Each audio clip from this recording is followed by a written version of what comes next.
Wind howled across Colorado's snow-covered peaks as 75-year-old Jacob Sterling sat by the fire, weathered face illuminated by dancing flames. His grandson Tommy, 8 years old, sat cross-legged on the wool rug, eyes wide with anticipation. Tommy? Jacob's voice carried decades of weight, each word deliberate. Have you ever wondered how your grandfather came to own all this land? The boy tilted his head, studying the man who seemed as permanent as the mountains. Mama says you built it from nothing after the war, Grandpa. Jacob chuckled, something darker beneath the sound. His scarred hands turned pages of a leather-bound album with surprising gentleness. Not quite from nothing, boy. There was a winter back in 1883 when I was 45 years old and foolish enough to believe law and justice were the same thing. The fire popped, sparks rising like prayers. Outside, December wind rattled windows with urgency that echoed from 30 years past. Jacob's eyes grew distant, seeing beyond the comfortable parlor to something colder, more dangerous. That winter taught me something, Tommy. Sometimes a man has to choose between what's legal and what's right. And sometimes that choice costs everything you thought you knew about yourself. Tommy scooted closer. Tell me, Grandpa. Jacob settled back, leather creaking. When he spoke again, his voice had changed, becoming younger, as if telling could bridge the years between who he was and who he had been. All right, boy, but this isn't a fairy tale. This is about justice and sacrifice, about the price a man pays when he stands up to evil. And it begins with the worst blizzard Colorado had seen in 20 years. December 1883. Snow fell like divine judgment across Frostwood Creek, Colorado, burying the town in silence deeper than graves. Jacob Sterling stood on his ranch house porch, 45 years old, and at his physical prime, watching white death accumulate against his fences. At 6'2", with shoulders broadened by 18 years of ranch work, Jacob represented everything the frontier demanded. His hands could gentle wild horses or draw a colt faster than most men could blink. Sterling Ranch stretched before him like an American dream realized through sweat and determination. 2,400 acres of prime grazing land housed 500 black Angus cattle and 47 horses that were the envy of 3 counties. The stone house, built with his own hands, stood solid as the mountains themselves. 2 massive barns rose like monuments to persistence, their lofts packed with winter feed. Between them stood the bunkhouse housing 8 loyal hands. This empire had risen from wilderness. Every fence post driven into frozen ground, every building raised against sky, every head of cattle bearing the Sterling brand represented victory against land that gave nothing freely. The ranch was worth $23,000, placing Jacob among the territory's wealthiest men. But wealth meant nothing compared to building something that would outlast its creator. Margaret Sterling had died 5 years earlier, taken by pneumonia. Jacob never remarried, pouring grief into land and into raising their daughter Elena with fierce devotion. Elena Sterling Morrison, 23 and beautiful with mountain strength and grace, had married Daniel Morrison 2 years earlier. Daniel, Harvard-educated from Denver, represented the new Western generation who fought battles with law books rather than 6 guns. Jacob respected his son-in-law, though he wondered if the young man understood frontier survival's brutal mathematics. Some problems couldn't be solved with legal precedent. Some enemies would never bow to courts and contracts. Elena and Daniel had arrived 3 days earlier for Christmas, their carriage struggling through wheel-deep snowdrifts. They brought news from Denver about railroad expansion and territorial politics, distant concerns that seemed irrelevant against keeping cattle alive through Colorado blizzards. But this morning, as Jacob watched snow fall with relentless, divine persistence, he couldn't know his daughter's visit would destroy everything he'd spent 18 years building. December 20th found Elena in Frostwood Creek, a settlement of 847 souls gathered around the railway depot. The town existed because the Denver and Rio Grande Railroad decided it should, prospering because men like Silas Crowfield understood extracting wealth from others' dreams and desperation. Elena had driven 4 miles through mounting storm for simple purposes: Christmas gifts, supplies, social obligations. She guided the sleigh with frontier-raised competence, hands steady despite wind cutting through wool like seeking blades. Frostwood Creek's main street stretched 3 blocks between depot and courthouse, lined with necessary businesses. Morrison's General Store, McCarthy's Saloon, First National Bank, Hendricks's Boarding House, and others serving ranchers, railroad workers, and occasional travelers foolish enough to venture into winter mountains. First National Bank dominated town center like a permanence declaration. Built from imported brick and local stone, it rose 2 stories above muddy streets, windows gleaming with institutional confidence. Gold letters proclaimed its president, Silas Crowfield, proprietor. Elena's morning took her first to Morrison's General Store for fabric, then the apothecary for medicines her father's aging cowboys required, finally to the bank for Daniel's law practice business. At the bank, Elena encountered the conversation that would cost everything. Approaching the main counter, voices from the back office reached her ears. Stone walls created acoustic chambers that carried sound farther than speakers intended. "The Morrison property papers are ready," said Jeremiah Parker, the bank's head clerk. 47 documents total, backdated to establish prior ownership. A deeper voice responded with commanding authority. Silas Crowfield himself, speaking with casual confidence of someone accustomed to unquestioned obedience. "Excellent work, Parker. The Sterling Ranch deed proves especially valuable. 2,400 acres of prime grazing, officially purchased from John Miller in January 1883 for $1,200. Complete with witness signatures and territorial seal." Elena's blood turned to ice. John Miller never existed. Sterling Ranch was never sold. Crowfield described a legal weapon aimed at her family's legacy. "What about the Morrison place?" Parker continued. "Small matter. Daniel Morrison's practice depends on territorial appointments I control. Once he understands the situation, cooperation becomes more profitable than resistance." Elena's mind raced through implications. If Crowfield possessed forged documents establishing Sterling Ranch ownership, territorial courts might recognize his claim. Local corruption was an open secret, and Crowfield's wealth could purchase whatever legal opinions he required. Her father had spent 18 years legally building Sterling Ranch from nothing. Every acre was properly purchased, surveyed, recorded with the Territorial Land Office. But if competing documentation existed, if judges could be convinced prior ownership was established, everything Jacob Sterling worked for could be stolen with ink on paper. Elena completed her transaction and departed, cold air striking like physical blows. Standing in snow outside First National Bank, she faced a choice defining not only her fate, but everyone she loved's destiny. She could return to Sterling Ranch, share what she'd overheard, trust legal channels would provide adequate protection against Crowfield's scheme. Or she could gather evidence, document the conspiracy, build a case strong enough to survive territorial court corruption. Elena Sterling Morrison had inherited her father's courage and mother's intelligence. The choice required no deliberation. The following evening, after Daniel had fallen asleep, Elena returned to Frostwood Creek under cover of darkness. The intensified storm provided perfect concealment for activities that couldn't bear daylight exposure. She approached the bank from rear, using childhood hide-and-seek skills that had prepared her for purposes no one could have imagined. The bank's delivery entrance yielded to a hairpin technique her father taught during seemingly playful self-reliance lessons. Inside the darkened building, Elena moved with careful silence. Understanding discovery meant death. Crowfield's office contained a massive safe steel door slightly ajar in testament to his confidence that no one would dare challenge his authority. Inside, Elena discovered documentation exceeding her worst fears. The comprehensive documentation revealed the conspiracy's massive scope, financial records detailing bribes to judges, sheriffs, territorial officials, railroad executives. A comprehensive conspiracy extending beyond simple theft into systematic corruption threatening law's foundation. Among documents, Elena found correspondence revealing Crowfield's true ambitions.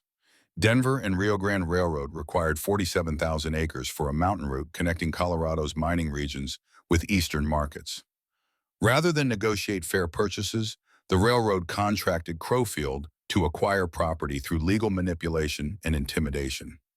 Financial details were staggering. Legitimate purchase would cost $340,000. Crowfield's illegal acquisition reduced costs to under $80,000, with savings split between railroad and his criminal organization. Elena photographed every document using Daniel's camera for legal evidence. The work required 3 hours, hands trembling not from cold but growing understanding of how completely Crowfield had corrupted territorial government. Preparing to leave, footsteps echoed from the building's front. Elena extinguished her lamp, pressed against the wall behind Crowfield's desk, heart hammering like a caged bird. Footsteps approached slowly, deliberately, as if their owner had unlimited time and no fear of discovery. Silas Crowfield entered carrying a kerosene lamp casting dancing shadows. At 40, he possessed predatory handsomeness, serving him well in business and politics. His expensive suit fit lean frames with purchased precision. Everything spoke of success, sophistication, absolute certainty from never encountering obstacles that sufficient wealth and violence couldn't overcome. He moved directly to the safe, apparently retrieving something from its contents. Paper rustling filled silence as he sorted documents, occasionally muttering comments revealing current operations. Morrison property? Yes. Sterling Ranch? Perfect. Judge Henderson's retainer? Due immediately. Elena remained motionless, barely breathing, as Crowfield completed business and prepared leaving. She'd almost convinced herself escape was possible when the camera's leather strap, loosened by careful manipulation, slipped from her shoulder. The camera striking wooden floor echoed through the building like gunshots. Crowfield spun toward noise, hand moving instantly to the revolver beneath his coat. Well, well, his voice carried satisfied tones of cats cornering interesting mice. Miss Elena Sterling Morrison, if I'm not mistaken, conducting irregular banking business. Elena rose slowly from behind the desk, camera clutched like a shield against what was coming. Mr. Crowfield, I was just stealing proprietary documents from my private safe. Yes, I can see that. He stepped closer, lamp casting diabolic relief while his right hand remained poised above his weapon. The question that interests me, Miss Morrison, is what you intend doing with gathered information. I intend exposing your crimes to proper authorities. Crowfield's laugh held all warmth of January wind across frozen lakes. Proper authorities? You mean Judge Henderson, who owes his appointment to my influence? Sheriff Parker, whose salary I supplement? Perhaps the territorial governor, who depends on railroad contributions for political aspirations? Truth struck Elena like physical blows. Corruption extended beyond local officials. Crowfield hadn't simply bribed individuals. He'd purchased an entire system. My husband will take evidence to Denver, to federal authorities who can't be bought. Your husband practices law at territorial court's pleasure, which I control. His income depends on appointments I can withdraw with single telegrams. Daniel Morrison is intelligent, Miss Elena. He'll understand cooperation serves his interests better than opposition. Elena lifted her chin with stubborn, sterling courage. You underestimate both my husband and father. They'll never allow you to steal our land. Steal? Crowfield's voice carried genuine puzzlement. My dear woman, I'm not stealing anything. I'm correcting historical oversights in property documentation. Your father's claim depends on territorial records that prove incomplete and legally questionable. He gestured towards scattered documents. I possess properly executed deeds establishing prior Sterling Ranch ownership by John Miller, from whom I purchased the property in January 1883 for $1,200. Completely legal, properly witnessed, officially recorded. John Miller never existed. Those documents are forgeries. Can you prove that? In courts before judges weighing competing claims based on available evidence? Crowfield's smile widened. Legal proof requires more than accusations, Miss Morrison. Elena understood with crystal clarity that rational discussion had ended. Crowfield possessed power to corrupt any legal proceeding, purchase any required verdict. Law had become merely another tool for men recognizing no authority beyond their own will to power. Then we'll find another way, she said quietly. No, Crowfield replied with judicial finality. I'm afraid you won't. The office door opened behind Elena, announcing Reynolds and Carter's arrival. Crowfield purchased their loyalty with generous wages and promises their particular skills would always be in demand. Reynolds, 34 and lean as whips, had drifted west from Kansas after careers including cattle rustling, bank robbery, and 3 proven murders.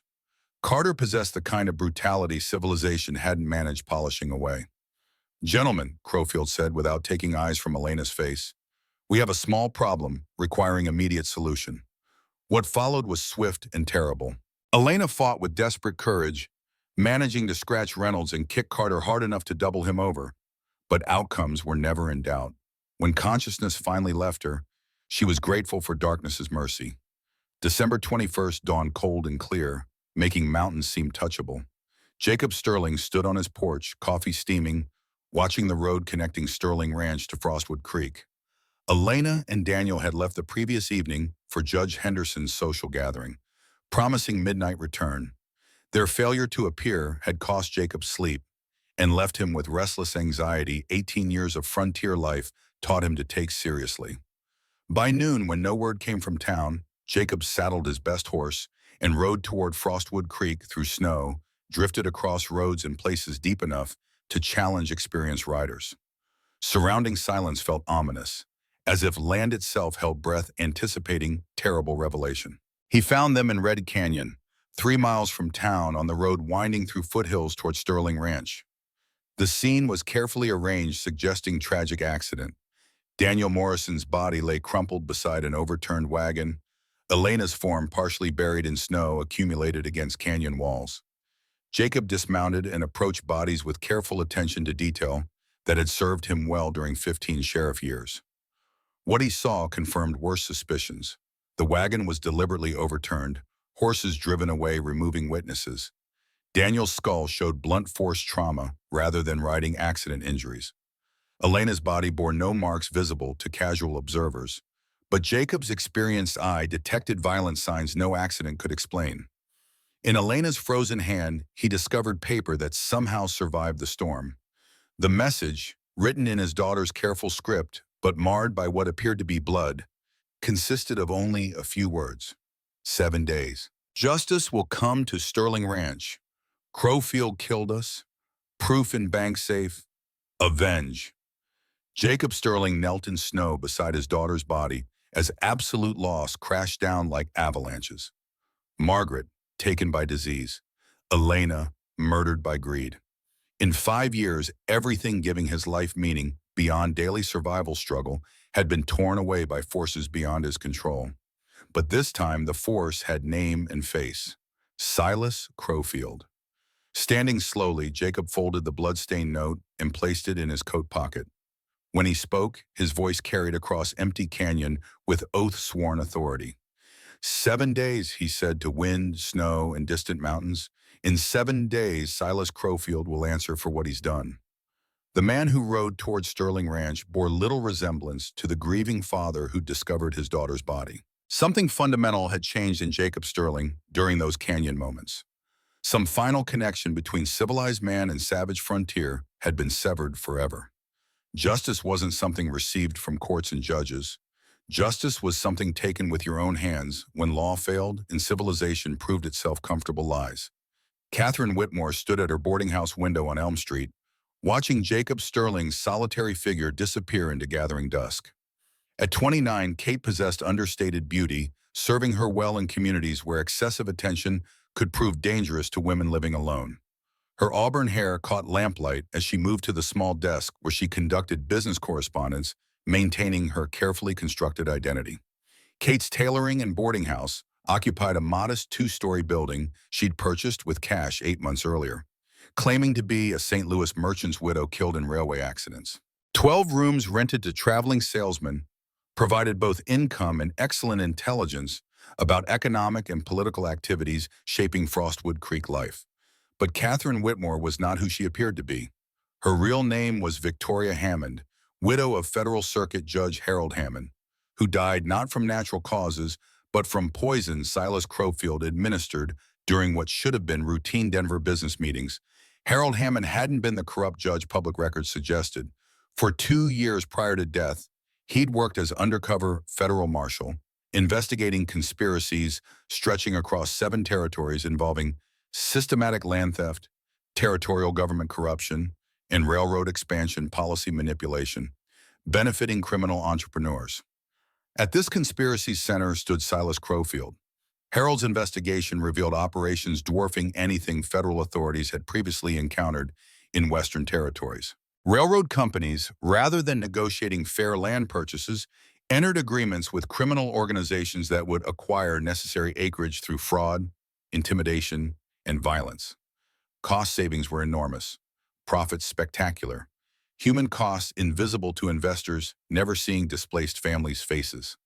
When Harold prepared presenting evidence to federal district court in March 1882, Crowfield arranged his assassination with casual efficiency applied to other business obstacles. Poison administered in Harold's coffee during meetings arranged to discuss territorial judicial appointments killed him within hours. Death was ruled natural causes, investigation perfunctory, case closed before questions could be asked. Victoria barely escaped similar fate. Harold's final telegram, sent hours before the meeting that would kill him, warned her to disappear immediately and trust no one in official positions. She'd faked her death, assumed Catherine Whitmore identity, using documents Harold prepared for emergencies, and spent 18 months following money trails leading inevitably to Frostwood Creek. Her mission was both personal and official. As Victoria Hammond, she sought vengeance for her husband's murder. As Catherine Whitmore, she gathered evidence to complete Harold's investigation and bring federal justice to conspiracies operating with impunity too long. Hidden beneath her quarters floorboards, Kate maintained an arsenal, surprising anyone thinking of her as merely refined seamstresses seeking quiet frontier lives. Winchester Model 1873 rifle, Colt single-action Army revolver, Smith & Wesson 38 caliber pistol, sufficient ammunition for small wars, $2,400 cash, and complete federal marshal credentials establishing her authority to make arrests and conduct investigations throughout Colorado territory. On December 21st night, as news of Elena and Daniel Morrison's deaths spread through Frostwood Creek with tragedy's typical speed in small communities, Kate understood the action moment had arrived. Jacob Sterling wasn't a man accepting his daughter's murder in passive silence. His reputation, earned through 15 honest law enforcement years, suggested he possessed both courage and competence to pose serious threats to Crowfield's operations. More importantly, his grief would make him receptive to alliances with others, sharing his justice desires. Time had come to reveal herself to the one man in Frostwood Creek who might possess strength and determination necessary to see fights through to conclusions. December 22nd found Jacob Sterling alone in Spring Valley Cemetery, kneeling beside Elena's fresh grave in knee-deep snow. Temperature had dropped to 8 below zero, with wind cutting through heaviest clothing like blades seeking bone, but Jacob seemed oblivious to physical discomfort. He'd been there 3 hours, wrestling with grief and rage threatening to consume his remaining sanity. The headstone, carved with simple precision by Henry McCann's skilled hands, bore only essential facts. Elena Sterling Morrison, beloved daughter and wife, taken too soon by worlds proving themselves unworthy of her goodness. Footsteps approaching through snow brought Jacob's hand instinctively to the Colt 45 at his hip, then relaxed as a feminine figure emerged from darkness, carrying a kerosene lantern, casting flickering shadows across surrounding headstones. "Mr. Sterling," Kate's voice carried clearly through wind, steady despite brutal cold. "Mrs. Whitmore, dangerous night for cemetery visits." Kate set the lantern on a nearby marker, light creating small warmth circles in vast surrounding darkness. "I need to speak with you about Elena's death." Jacob rose slowly from beside his daughter's grave, every muscle tense with alertness that had kept him alive through 15 frontier law enforcement years. "What about it?" "She wasn't killed in riding accidents." Words hung in frozen air between them like accusations demanding responses. "You know something." Jacob's statement carried no questions, only flat certainty from men who'd learned reading truth in human voices. Kate withdrew a leather portfolio from beneath her coat, movements careful and deliberate in lamplight. 73 letters between Silas Crowfield and my late husband. Harold didn't die from natural causes, Mr. Sterling. Crowfield poisoned him in Denver on March 15, 1882. Jacob examined documents by lantern light, experienced eyes taking in handwriting analysis, financial records, correspondence revealing multi-territorial conspiracies. Evidence was comprehensive, damning, absolutely convincing to anyone with expertise understanding its implications. Harold discovered Crowfield's master plan, Kate continued, her voice growing stronger as she revealed information guarded for 18 months. Denver and Rio Grande Railroad needs 47,000 acres for new lines through mountain passes. Instead of legitimate purchases, they contracted Crowfield to acquire land illegally at market value fractions. Total cost savings exceed $300,000. And you are? Jacob asked, though something in Kate's manner had already suggested answers to unthought questions. Kate met his gaze directly, lamplight revealing eyes holding knowledge and determination depths belonging to someone far more than frontier seamstresses. Victoria Hammond, Deputy United States Marshal, commissioned by Federal District Court of Colorado Territory. Harold was my husband and partner. I've spent 18 months building cases against Crowfield. Why approach me now? Because Elena found evidence Harold died protecting. And because you're the only man in Frostwood Creek with courage to see this through to ends. Jacob studied Kate's face in flickering lantern light, reading truth in features carefully schooled to reveal nothing of intelligence and determination lying beneath. What do you propose? Legal prosecution could take years, assuming we could find judges and prosecutors Crowfield's organization hasn't purchased. Federal marshals are spread thin across territories, and Crowfield owns enough officials to delay investigations indefinitely. Kate's voice carried frustration from someone who'd spent months learning the true corruption scope they faced. By time we could build formal cases, Crowfield will have disappeared with stolen money. Jacob stared into darkness beyond their small light circle, jaw set with determination that had built Sterling Ranch from wilderness and made him one of 3 counties' most respected men. Then we make our own justice. What do you have in mind? Jacob turned back to Kate, eyes reflecting lantern flames like winter ice chips. 7 days, 1 week to dismantle his empire piece by piece, just like he's been dismantling honest people's lives for years. Over the next hour, as wind howled around them and temperature continued dropping, Jacob and Kate developed systematic plans that would destroy Crowfield's operations through carefully calculated strikes against his power and wealth sources. Day 1 would target Crowfield's pride, Thunderbolt theft and other prize horses, animals representing substantial financial value and personal prestige, men like Crowfield valued above mere money. Day 2 would create panic by contaminating town water supply, demonstrating Crowfield couldn't protect even basic community needs he claimed controlling. Day 3 would wage psychological warfare through paintings depicting Crowfield's crimes in vivid detail, attacking his peace of mind and forcing confrontation with visual guilt evidence. Day 4 would expose his crimes to 847 Frostwood Creek residents, destroying respectability reputations that allowed impunity operations. Day 5 would eliminate business assets, removing financial resources, funding criminal operations. Day 6 would remove political protection, isolating him from corrupt officials enabling his crimes. Day 7 would bring final justice, either through legal prosecution or more direct means. As they finalized plans, approaching hoofbeats echoed across the cemetery. Both Jacob and Kate reached for weapons, then relaxed as familiar figures emerged from darkness.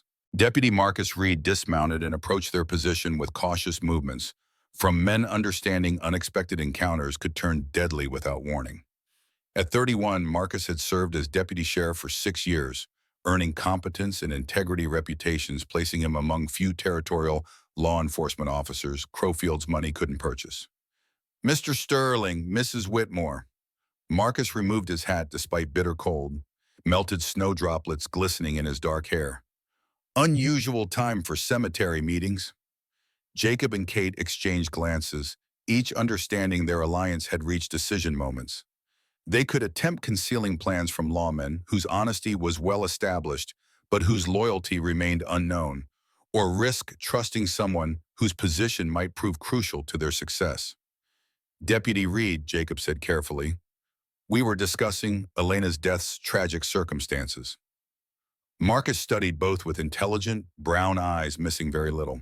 Mr. Sterling, I've been a lawman long enough recognizing when people plan something beyond discussion, and I've been in Frostwood Creek long enough knowing your daughter's death wasn't any riding accident result. Kate leaned forward, voice carrying authority from someone accustomed to command. What makes you say that, Deputy? Because I've seen too many crime scenes, Mrs. Whitmore. I know what violence looks like, and I know accident appearances. What I found in Red Canyon yesterday was violence, pure and simple. Jacob made his decision with speed, characterizing every important adult life choice. Then maybe you'd like hearing what we know about who's responsible. Over 30 minutes, Jacob and Kate shared evidence they'd gathered, watching Marcus Reed's face grow progressively grimmer as Crowfield's criminal enterprise scope became clear. When they finished, the deputy sat silently for several minutes, processing information confirming suspicions he'd harbored for months. My father was Thomas Reed, Marcus said quietly. He owned Reed Ranch until 1878, when Silas Crowfield acquired it through foreclosures seeming legitimate at the time. My father died 6 months later, supposedly from heart attacks, but he was only 42 and never showed heart trouble signs. You think Crowfield killed him? Kate asked. I know Crowfield killed him, Mrs. Whitmore. The question is whether I'm willing risking my badge and life to prove it. Marcus stood and walked to their small light circle's edge, staring into surrounding darkness. When he turned back, his face showed resolve from men who'd wrestled with conscience and emerged with clear purpose. Count me in, he said simply. My father died unavenged too long. Jacob reached into his coat pocket and withdrew it Elena's blood-stained note, unfolding it carefully in lantern light. 7 days, he read aloud, voice carrying across frozen cemetery with oath-sworn authority. Justice will come to Sterling Ranch. He folded paper again and met his two allies' eyes. 7 days it is. As three conspirators prepared leaving the cemetery, none noticed the figure watching from behind distant headstones. Reynolds, Crowfield's chief enforcer, had followed Deputy Reed from town after observing the lawmen's unusual behavior following Morrison Body's discovery. Reynolds smiled watching three figures disappear into darkness, already planning how he'd report this information to his employer. Crowfield would be very interested learning Jacob Sterling had found allies, and very generous, rewarding men providing advance warning of whatever they might be planning. Cold War between Crowfield's criminal organization and Jacob Sterling's Justice Alliance was about to turn hot, and Reynolds looked forward to violence that would inevitably follow. As Jacob Sterling rode toward his ranch through relentlessly persistent snow, he felt something he hadn't experienced since Margaret's death 5 years earlier. Purpose, direction, clean, simple clarity from knowing exactly what needed doing and possessing both will and means to accomplish it. Silas Crowfield had made two critical mistakes. First, he'd murdered Elena Sterling Morrison, thereby creating enemies who would never stop, never compromise, never forget. Second, he'd assumed local institution corruption would sufficiently protect him from his crime's consequences. Both mistakes would prove fatal. 7 days, 1 week to bring justice to men who'd placed themselves beyond law's reach, but not beyond determination, courage, and righteous fury's reach. The war for Frostwood Creek's soul was about to begin. December 24th, 4 o'clock in the morning. Temperature minus 15 degrees Fahrenheit, wind howling at 45 miles per hour, visibility reduced to 30 feet in blizzard conditions that would have sent lesser men seeking shelter. But Jacob Sterling, Kate Whitmore, and Marcus Reed were not lesser men. They were warriors preparing for battle against an enemy who had declared war on justice itself. They approached Crowfield's livery stable complex from 3 directions, using the storm as cover that no human eyes could penetrate. The snow fell with such biblical intensity that their tracks disappeared within minutes, and the wind carried away any sound their movements might have made.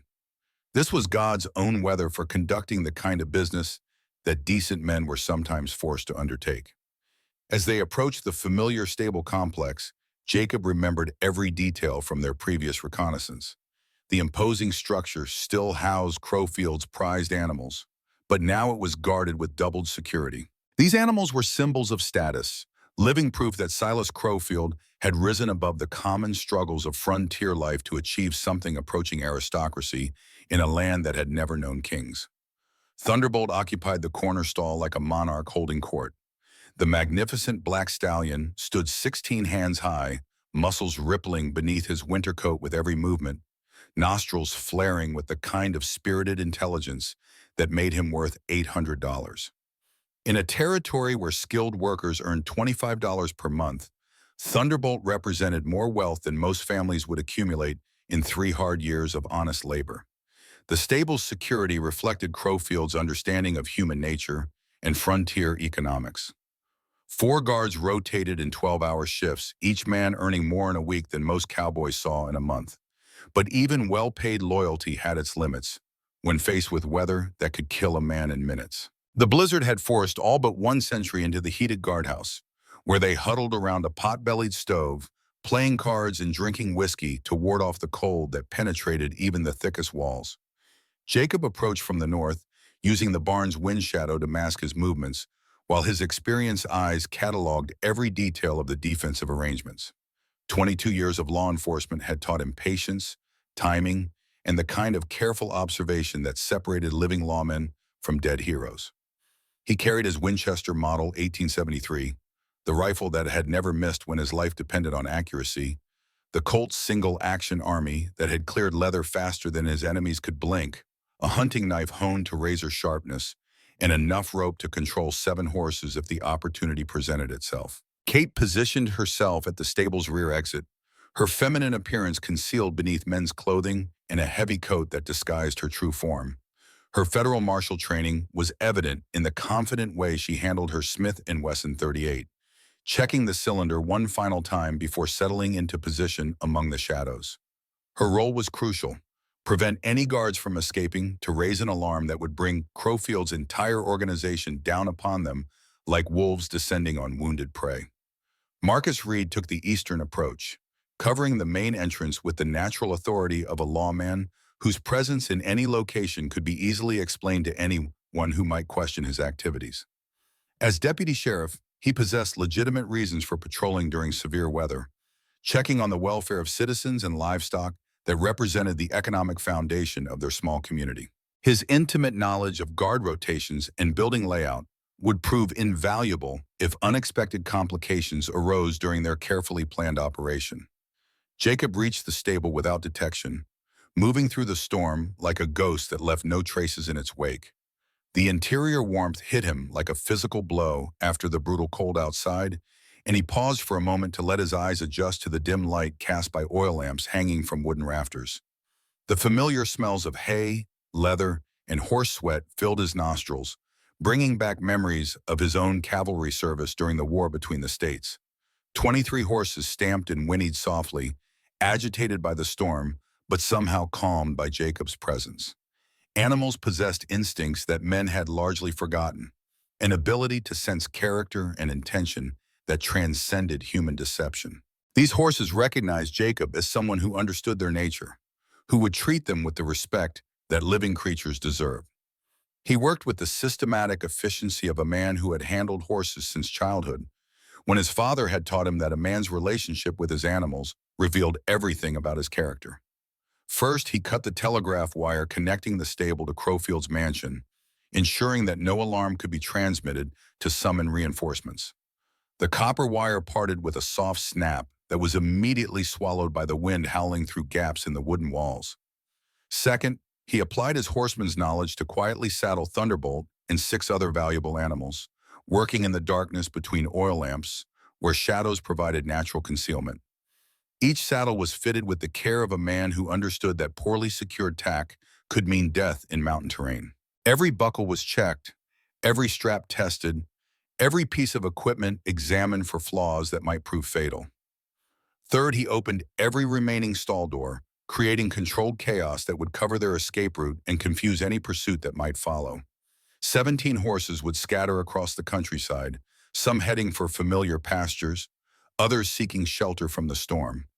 Finding and recovering them would occupy Crowfield's men for days, preventing them from organizing effective pursuit of the stolen prize animals.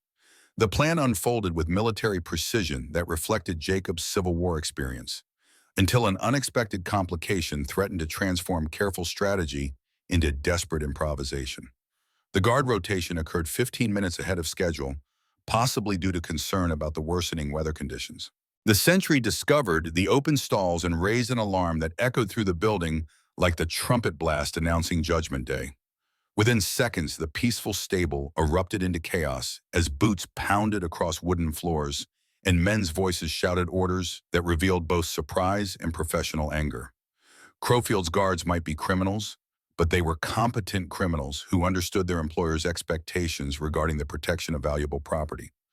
Reynolds emerged from the guardhouse first, his lean frame moving with predatory grace as he fired his Remington 44 into the swirling snow, where muzzle flashes had revealed movement.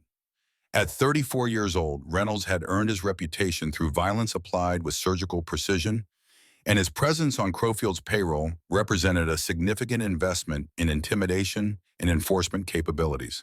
Carter flanked him from the east, Winchester rifle spitting flame as he attempted to locate targets in blizzard conditions that turned friend and foe into identical shadows. The younger man lacked Reynolds' experience, but compensated with raw aggression and a willingness to kill that made him valuable for certain types of work that required more brutality than finesse. Marcus Reed returned fire immediately, maintaining his deputy sheriff cover, while providing the distraction Jacob needed to lead 7 stolen horses away from the stable through the rear exit where Kate waited to provide additional protection. The sound of gunfire echoed off canyon walls, creating acoustic confusion that made it impossible to determine the number of shooters or their exact positions.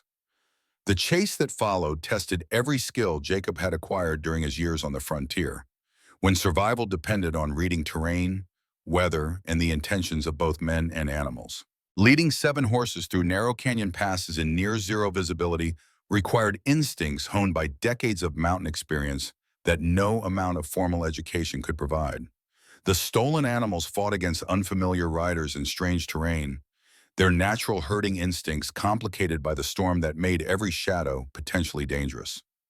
Thunderbolt, despite his value in training, was still a creature of flesh and blood that could be spooked by unexpected sounds or movements. Managing him while controlling 6 other horses required the kind of multitasking that separated competent horsemen from those who ended up dead in box canyons. Horse hooves slipped on ice that could cripple animals and riders alike, sending them tumbling into ravines where broken bones meant death from exposure, even if the fall itself didn't prove fatal. The wind howled with such supernatural fury that it became impossible to determine the direction of gunshots until muzzle flashes provided momentary illumination against the white void that surrounded them. But Jacob knew these mountains like other men knew the rooms of their homes, every trail and shelter and dangerous passage mapped in his memory, through years of tracking fugitives and hunting game that fed his family during lean seasons. He led the stolen horses through terrain that would challenge experienced riders in perfect daylight, using knowledge that no amount of Crowfield's money could purchase from Denver mercenaries. The pursuit continued for more than 2 hours before Crowfield's men were forced to abandon the chase. Their horses, unaccustomed to mountain conditions and winter weather, could not match the endurance of animals bred for frontier life. The storm provided perfect concealment, and Jacob's intimate knowledge of the terrain created advantages that professional gunmen could not overcome through superior firepower alone. When the stolen horses were finally secured in a box canyon 8 miles from town, where natural windbreaks and spring-fed water would keep them alive until the weather cleared, Jacob allowed himself a moment of satisfaction. The first day of his 7-day promise had been fulfilled with precision that would have impressed his old cavalry commanders. Crowfield's pride had been wounded, his sense of invincibility challenged, and his criminal organization put on notice that they faced an enemy who could strike at will and disappear like smoke. But the discovery Kate made during the confusion of the raid would prove more valuable than 7 stolen horses worth several $1,000s. While Jacob led the animals to safety through terrain that tested both his horsemanship and his knowledge of mountain survival, Kate had used the chaos surrounding the gun battle to conduct a search of the stable's administrative office. Hidden beneath loose floorboards that had been carefully concealed, but not carefully enough to fool someone with federal law enforcement training, she found Charles Whitmore's personal effects. The leather satchel contained $2,100 in cash, more money than most frontier families would see in 5 years of honest labor. A business ledger recorded 156 fraudulent transactions with meticulous detail that revealed the methodical nature of Crowfield's criminal enterprise. Personal correspondence proved beyond any doubt that Crowfield had murdered Charles Whitmore in Frostwood Creek on March 15, 1883, not in St. Louis as Kate had believed for 18 months. Railroad survey maps showed the exact acreage needed for Denver and Rio Grande expansion, with handwritten notations indicating which properties had been successfully acquired through fraud and which remained to be targeted. The maps reveal that Crowfield's conspiracy extended far beyond Frostwood Creek to encompass a territory-wide operation involving dozens of communities and thousands of acres of prime real estate. This evidence proved that Kate's investigation had been focused on the right target, but it also revealed that the conspiracy was larger and more sophisticated than either she or her murdered husband had originally suspected. Charles Whitmore had been killed not for discovering a local land fraud scheme, but for stumbling upon a criminal enterprise that threatened to corrupt the entire process of Western development. The satchel also contained something else that would prove significant in ways Kate couldn't yet imagine: a photograph of a young woman she didn't recognize, with an inscription on the back reading, "To my beloved Charles, until we meet again, Elizabeth." Elizabeth, a name that would soon become central to their fight against Crowfield's organization. Christmas morning brought bitter irony to Frostwood Creek as Jacob Sterling prepared to wage psychological warfare against the man who had murdered his daughter on the day Christians celebrated the birth of the Prince of Peace. The contradiction was not lost on him, but righteousness sometimes required methods that gentle souls could not understand or approve. The town's main well represented more than a source of water for 847 residents.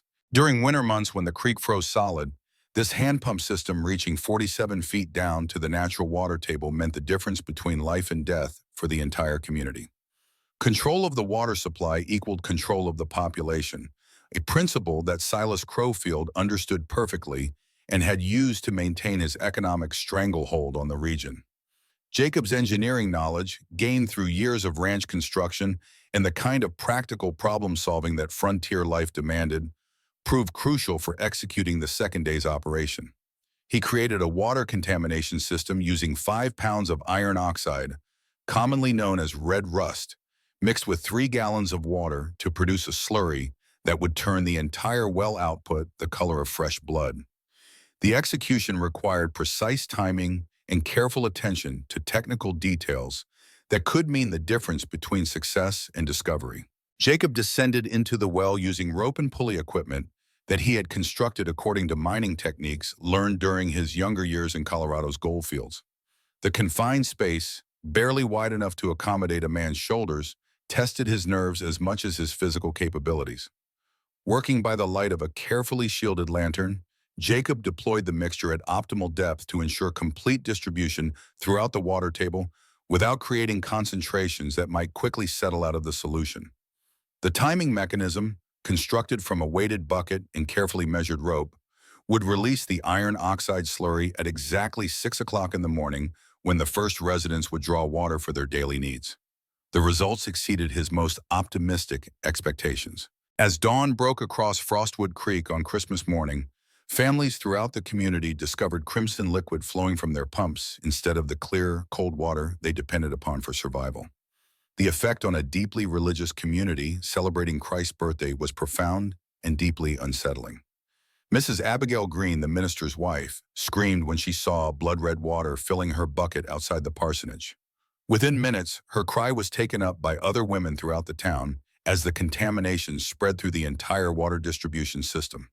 Children ran crying to their parents, convinced that the world was ending in supernatural judgment. Men gathered in angry groups on street corners, demanding explanations that no one could provide. Elderly residents crossed themselves while muttering prayers for divine protection, remembering biblical plagues that had turned rivers to blood as punishment for sin. Some interpreted the phenomenon as divine judgment against unspecified wickedness within their community, beginning to examine their own conscience for transgressions that might have brought such wrath upon them. Others blamed natural causes, suggesting that underground mineral deposits or seismic disturbances had affected the water table in ways that scientific knowledge could not yet explain. Mining operations in the surrounding mountains had been known to alter groundwater chemistry, and Colorado's geological instability was well documented. But 156 residents began connecting the bloody water to the previous day's horse theft, questioning whether Silas Crowfield's authority was as absolute as he had always claimed. If he couldn't protect his own property or guarantee the safety of the town's most basic necessity, what other failures might follow? What other aspects of his carefully constructed empire might prove vulnerable to determined opposition? Crowfield's response revealed both his desperation and his fundamental misunderstanding of the psychological warfare being waged against him. Rather than investigating the contamination's cause or working to restore clean water to his community, he immediately increased security from 4 to 12 armed guards, posting them at strategic locations throughout Frostwood Creek with orders to shoot anyone acting suspiciously.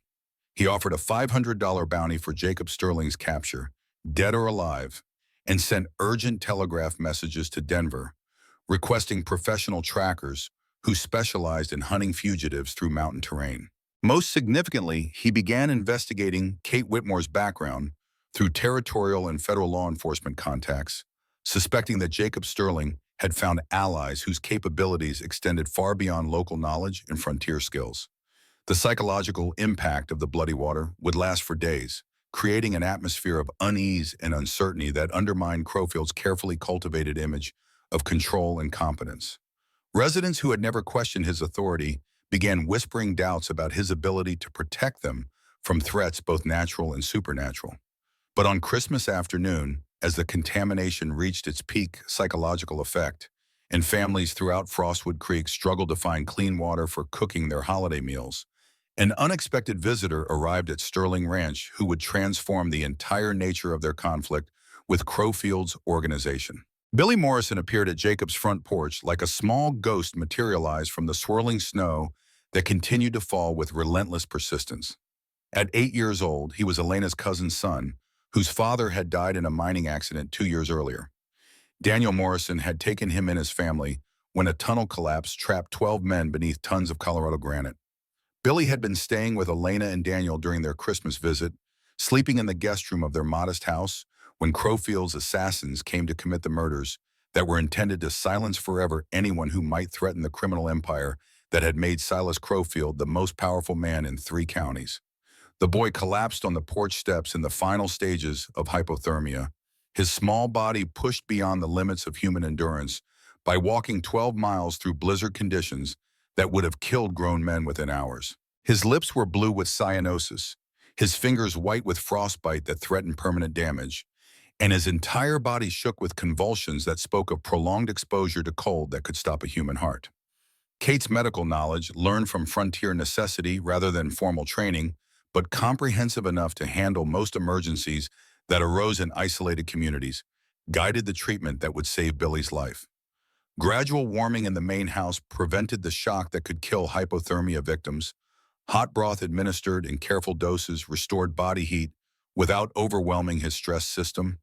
Dry clothing eliminated the wet garments that continued stealing precious warmth, and the kind of patient care that seemed to come naturally to women provided comfort that was as important as any medical intervention.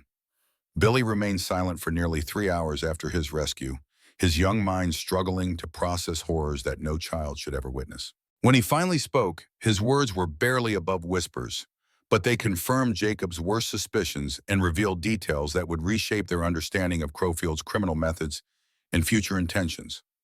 The boy had been hiding in the cellar storage room of his uncle's house when the killers arrived just after midnight on December 21st. Through gaps between the floorboards above his hiding place, he had watched Reynolds and Carter methodically murder both Elena and Daniel Morrison, search the house systematically for documents they couldn't locate, and arrange the bodies with professional skill to simulate the riding accident that would deceive most investigators. Billy had escaped through a narrow cellar window that adults couldn't have navigated, retrieved a critical item from his father's secret hiding place that even the killers hadn't discovered, and walked through the storm to reach the only person he trusted to protect him from the men who had destroyed his family with such casual brutality. The item he carried would prove invaluable to their cause and provide connections they had never suspected. Daniel Morrison's Waltham pocket watch, crafted from 14-karat gold and worth $45 in a territory where such luxury items were rarely seen, bore an engraving that provided crucial intelligence about relationships extending far beyond Frostwood Creek. To Daniel, justice above all, Judge Hammond, 1881. Judge Hammond, Harold Hammond, Kate's murdered husband. The connection between Daniel Morrison and Harold Hammond suggested a relationship that extended far beyond coincidence or casual acquaintance. Daniel had been more than simply Elena's husband who happened to practice law in Denver. He had been an active participant in Harold's investigation into Crowfield's criminal network, possibly serving as a local intelligence source who could observe activities that federal marshals couldn't monitor from distant offices. This revelation meant that Elena's murder had been motivated by more than her accidental discovery of forged documents in Crowfield's bank safe. She had been killed because her husband was part of a federal investigation that threatened to expose the entire conspiracy. Crowfield's organization had eliminated both Daniel and Elena to protect secrets that extended across multiple territories and involved criminal activities worth hundreds of thousands of dollars. But the watch contained something even more valuable than evidence of past alliances between federal investigators and local allies. Hidden behind its gold face, accessible only through careful manipulation of the mechanism, Billy had discovered a hand-drawn map showing the location of a secret cache where Daniel had stored complete documentation of Crowfield's crimes. The map led to Devil's Canyon Cave System, located 2.3 miles northeast of Frostwood Creek, in terrain that few people ever visited due to its remoteness and the dangerous approaches that could trap unwary travelers during severe weather. Billy had memorized the route during summer camping trips with his uncle, never imagining that childhood adventures would someday provide crucial knowledge for bringing justice to his murdered family. Billy also revealed information that added an entirely new dimension to their conflict with Crowfield's organization. The criminal leader kept a woman imprisoned in his mansion's basement, locked away from the world in conditions that suggested prolonged captivity and systematic abuse. She screamed sometimes at night. The boy reported with the matter-of-fact delivery that children used when describing nightmares that had become routine. Daniel Morrison had tried to help this mysterious prisoner, Billy explained, but couldn't get close enough to Crowfield's heavily guarded residence to attempt any rescue operation. The woman's identity remained unknown, but her existence suggested that Crowfield's crimes extended beyond murder and fraud into kidnapping and torture. This revelation transformed their mission from simple justice for Elena's murder into something larger and more urgent. An innocent woman suffered in Crowfield's basement while they planned their methodical destruction of his criminal empire. Her rescue would become an additional objective that could not be delayed indefinitely while they pursued their original 7-day timeline. December 26 dawned clear and bitterly cold as Jacob employed the artistic skills he had acquired during his brief time at Massachusetts College of Art to wage psychological warfare against Silas Crowfield's peace of mind. The irony was not lost on him that talents originally intended to create beauty would now serve such dark purposes. During his student years in the 1850s, before the Civil War interrupted his education and transformed him from aspiring artist into frontier lawman, Jacob had demonstrated natural ability for capturing human emotion in dramatic scenes and oil paintings that impressed even his sophisticated Boston instructors. Those skills, maintained through years of sketching ranch scenes, livestock records, and landscape studies that helped him understand the play of light and shadow across Colorado's mountain terrain, would now serve a more sinister purpose. Working by candlelight in his ranch house kitchen while Kate and Marcus maintained security watches that had become necessary since Crowfield's organization began hunting them, Jacob created 5 paintings that depicted Crowfield's crimes in vivid, unmistakable detail that would haunt any viewer. Each canvas measured 12 inches by 16 inches, small enough for easy transport and concealment, but large enough to create maximum psychological impact when displayed in strategic locations. The first painting showed Crowfield strangling Elena Morrison with his bare hands, her face rendered with photographic accuracy that could only come from intimate knowledge of the victim's features. Every detail was perfect. The terror in her eyes, the defensive wounds on her hands, the expensive dress she had worn to what she thought would be a simple business meeting at the bank. The second painting depicted a mass grave containing 23 victims, their faces emerging from dark earth like accusations against their killer. Jacob had never seen these other victims, but he painted them as representatives of all innocent people who had died for Crowfield's profit, their expressions pleading for justice that had been denied too long. The third painting showed Thunderbolt running free through mountain landscapes that stretched to the horizon, symbolizing freedom from tyranny and the wild spirit that no amount of money could truly own. This image would remind Crowfield that some things remain beyond his control, no matter how much wealth and power he accumulated through criminal means. The fourth painting portrayed a courtroom scene with Crowfield in chains, facing judgment from a jury composed of his victims who had returned from death to demand justice. The composition drew upon classical religious imagery of final judgment, suggesting that earthly crimes would ultimately face divine retribution. The fifth and most disturbing painting showed Daniel Morrison's ghost pointing an accusing finger at his murderer, surrounded by legal documents that would ensure justice even from beyond the grave. The supernatural elements were calculated to exploit the superstitious fears that even sophisticated criminals harbored in their darkest moments. Each painting included specific details that only someone with intimate knowledge of the crimes could have known. The exact position of wounds on victims' bodies, the clothing worn during their final moments, the precise locations where murders had occurred. The message was clear and terrifying.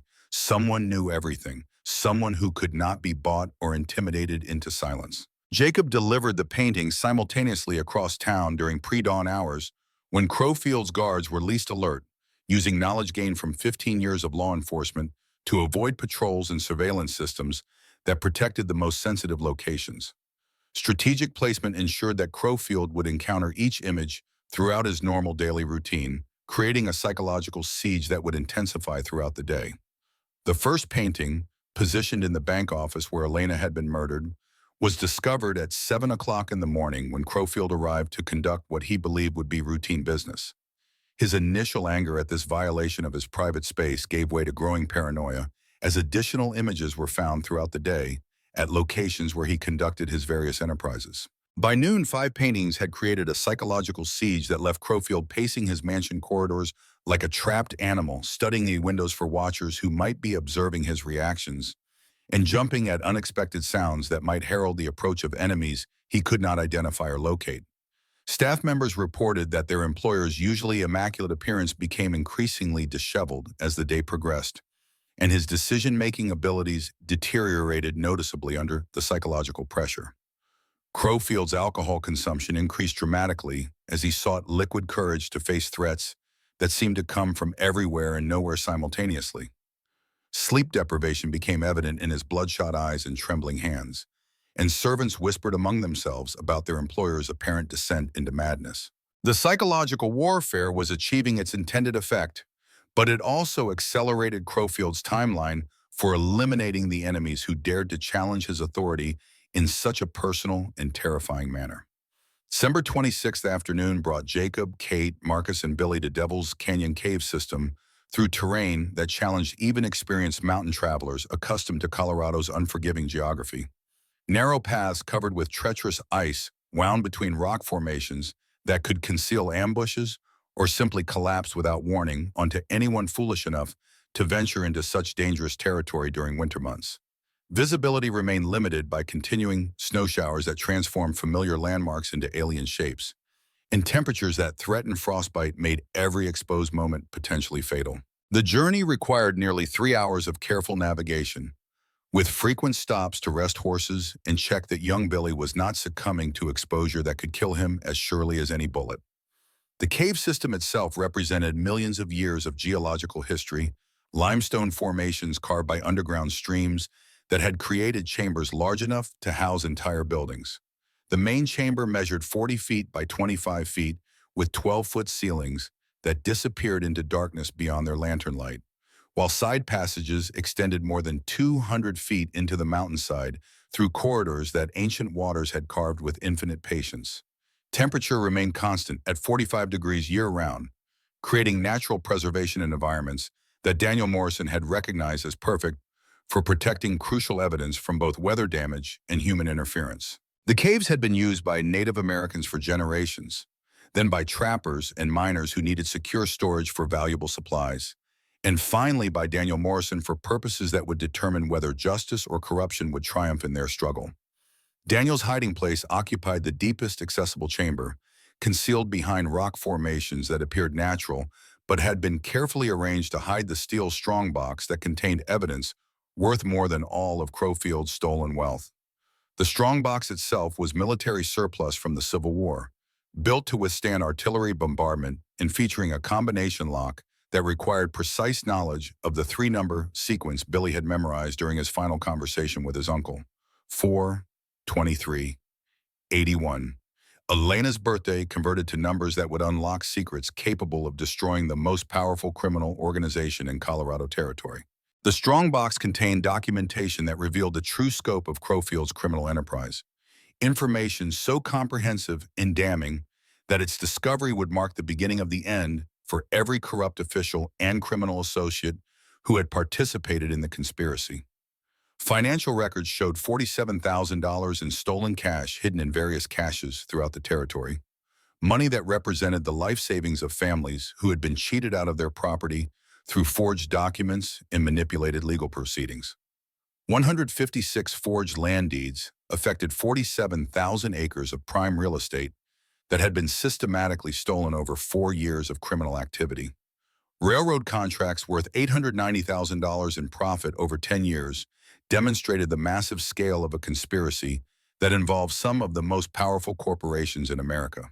These companies had knowingly participated in criminal activities that saved them hundreds of thousands of dollars in legitimate land acquisition costs, money that could have provided fair compensation to families who had spent generations building homes on frontier land.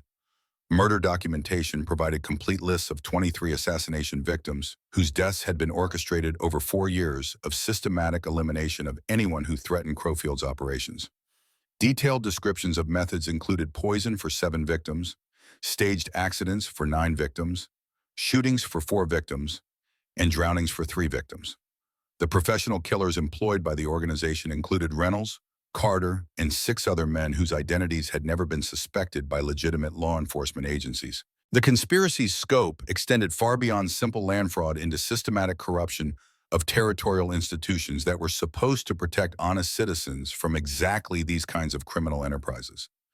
Banking networks laundered stolen funds across state lines, moving money through legitimate businesses that provided cover for criminal profits. Mining companies coordinated water rights theft that left entire communities without access to resources essential for survival. Railroad partnerships manipulated federal land policies to benefit private interests at the expense of public welfare. But among all these documents, Jacob found correspondence that would transform their understanding of Crowfield's crimes from business conspiracy motivated by profit into something far more personal and vindictive. Letters between Crowfield and someone identified only as EC discussed basement guest management with clinical detachment that revealed systematic torture extending over more than 2 years. Medical treatment schedules, sedation procedures, and information extraction sessions were described in language that suggested prolonged imprisonment under conditions that violated every standard of human decency. The mysterious EC was identified through additional documentation as Elizabeth Collins, 21-year-old daughter of Judge William Collins, who had served on the territorial bench until his sudden retirement and departure from Colorado in late 1881. Elizabeth had disappeared on September 8, 1881, following what had been reported to territorial authorities as a tragic riding accident in terrain known for its dangerous conditions. Her father had retired immediately after her disappearance, selling his substantial property holdings at well below market value and moving to California without providing explanations that satisfied anyone who knew him. The speed of his departure had seemed suspicious to some observers, but Judge Collins had been sufficiently respected that few people questioned his decision to seek a new life following his daughter's apparent death.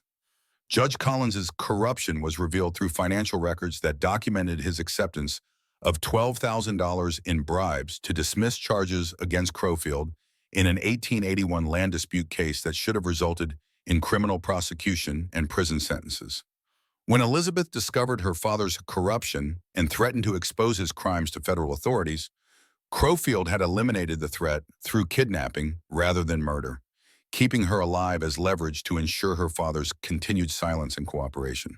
For more than 2 years, Elizabeth Collins had endured basement imprisonment while her father maintained public silence about her disappearance, choosing his own survival and reputation over his daughter's freedom and dignity.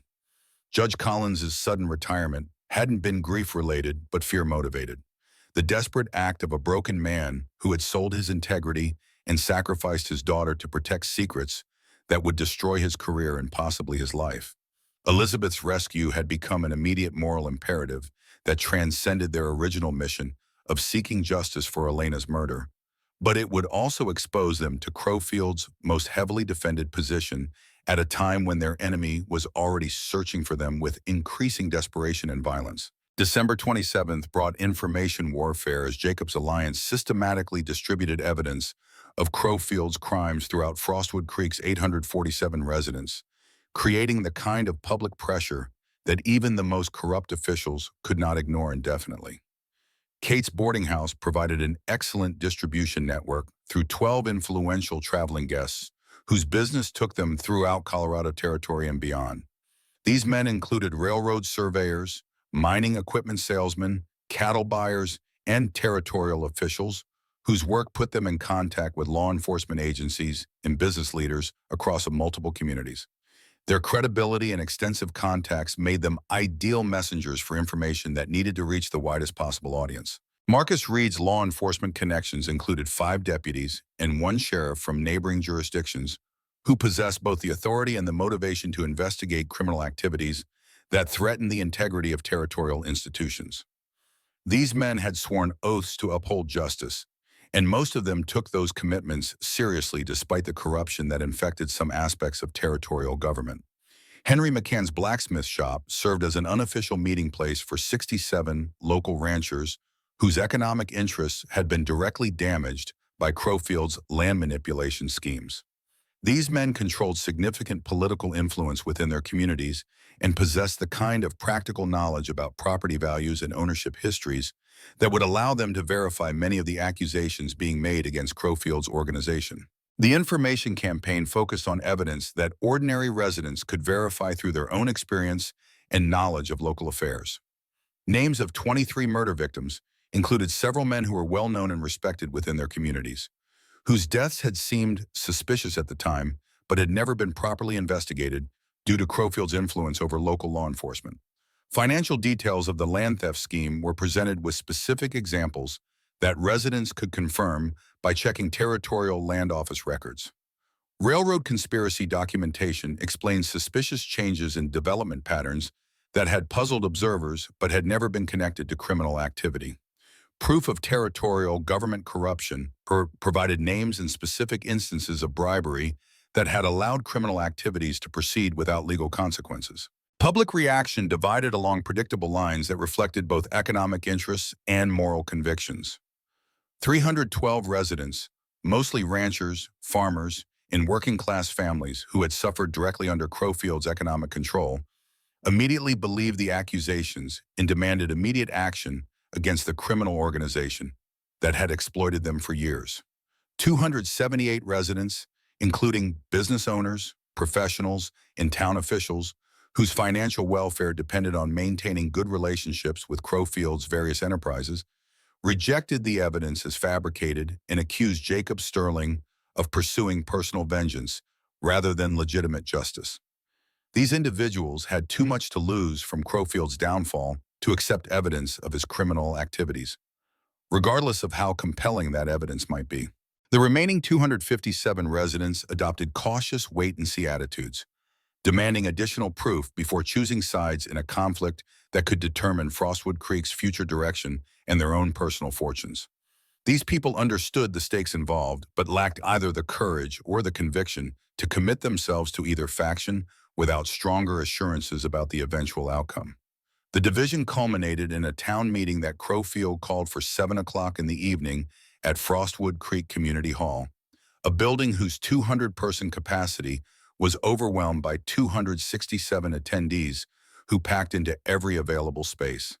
The atmosphere crackled with tension that threatened to explode into violence as opposing factions faced each other across lines that divided families, friends, and business partners. Crowfield's strategy focused on personal attacks against his accusers rather than addressing the evidence they had presented, a tactical decision that revealed both his desperation and his fundamental misunderstanding of public opinion. He chose to reveal Kate Whitmore's true identity as Victoria Hammond, claiming she was a wanted fugitive with a $200 federal bounty for bank fraud committed in St. Louis before her arrival in Frostwood Creek.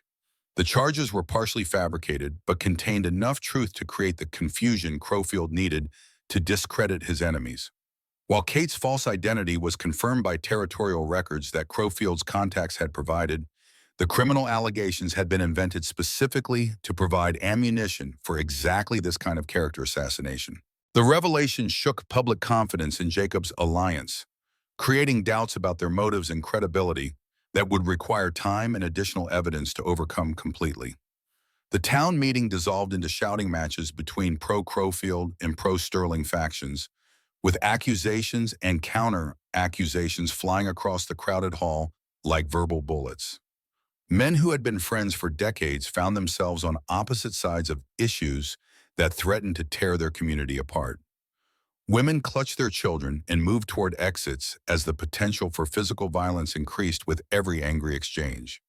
No clear victor emerged from the chaos, but the meeting had served Crowfield's immediate purpose of preventing his enemies from achieving the unanimous public support they needed to force his resignation or departure from Frostwood Creek. As long as the community remained divided, he could continue operating under the protection of supporters who had too much invested in his success to abandon him easily.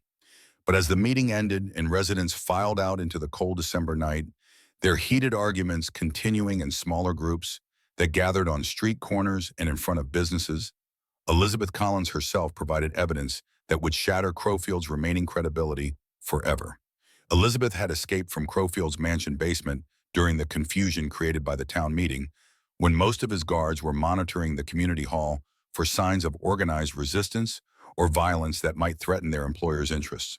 She had used a hairpin lockpicking technique learned during more than 2 years of imprisonment, skills acquired through endless hours of practice that had provided hope during her darkest moments. Malnourished to the point of obvious physical weakness, wearing torn clothing that revealed evidence of prolonged abuse, bearing scars and bruises that told stories of systematic torture, she staggered through the community hall's front door just as the meeting concluded and residents were preparing to leave.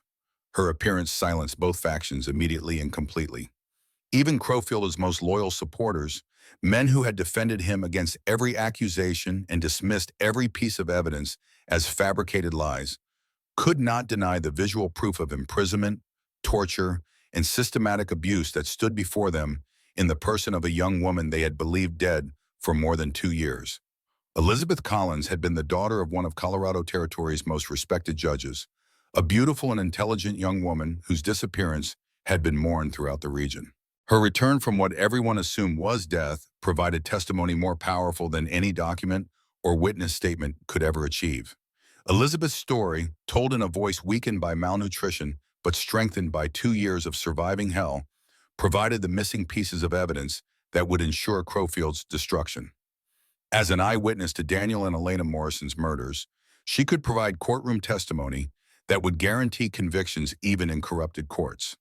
Her knowledge of Judge Collins's bribery and corruption would expose the judicial manipulation that had protected Crowfield from prosecution for years. Most importantly, she possessed detailed information about Crowfield's final contingency plan, information that would save lives and prevent the massacre he had planned to eliminate all witnesses to his crimes. The Dalton gang had been contacted and hired to conduct systematic assassinations of everyone who posed a threat to Crowfield's continued operations. 12 professional killers had been brought from Denver specifically for mass elimination operations that would cost $1,800 total, with individual contracts ranging from $150 per adult target to $50 for each child who might someday grow up to seek vengeance. The target list included 47 people: Jacob Sterling and his alliance, their family members, and anyone who had provided significant support for their investigation. Marcus Reed's wife and children were scheduled for elimination, as were Henry McCann and his family, and dozens of other residents whose only crime had been believing that justice was more important than profit. Elizabeth revealed that the killing was scheduled to begin at exactly 2 o'clock in the morning on December 28th, with coordinated attacks on Sterling Ranch and supporter homes throughout the area. Crowfield had accelerated his timeline after the town meeting, recognizing that his political position had become untenable and that only the complete elimination of his enemies could preserve his criminal empire. But even as Elizabeth spoke, providing intelligence that would allow them to prepare defensive measures, the distant sound of gunfire echoed from the direction of Sterling Ranch. The attack had already begun, and Marcus Reed's family was fighting for their lives against professional killers who showed no mercy to anyone who stood between them and their assigned targets. Jacob, Kate, Billy, and Elizabeth mounted horses and raced through snow toward the sound of battle, knowing they were riding into a carefully planned ambush designed to eliminate them permanently. The final phase of their 7-day war against corruption had begun ahead of schedule, and the stakes were no longer simply justice or revenge. They were fighting for survival itself, and for the future of everyone they loved in a territory where law had been replaced by the will of men who recognized no authority beyond their own greed and ambition. The war for Frostwood Creek's soul was about to reach its bloody and decisive climax.